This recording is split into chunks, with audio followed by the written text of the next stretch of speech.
खूब नाम कीर्तन से जो हुआ वो आज तक अन्य किसी साधना से नहीं हुआ। नाम कीर्तन से तुकाराम जी सदैव विमान में बैठकर सबके सामने भगवान के धाम को गए। और कलयुग में केवल नाम कीर्तनम यस्य, नाम कीर्तन हरेर नामयु हरेर नामयु हरेर नामयु केवलम कलौ नास्ते व नास्ते व नास्ते गति। भगवान श्री कृष्ण द्वैपायन व्यास देव जी के वचन है।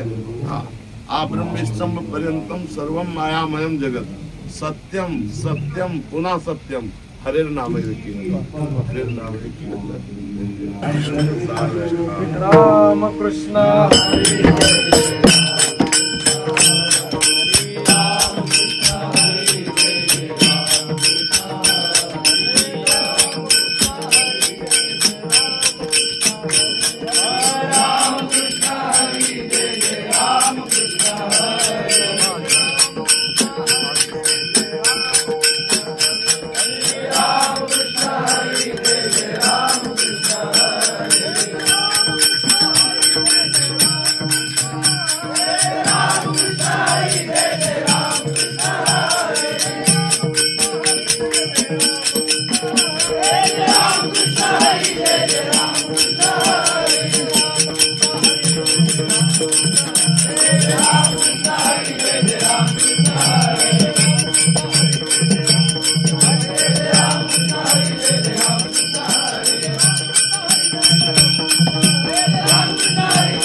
सरकार की जय।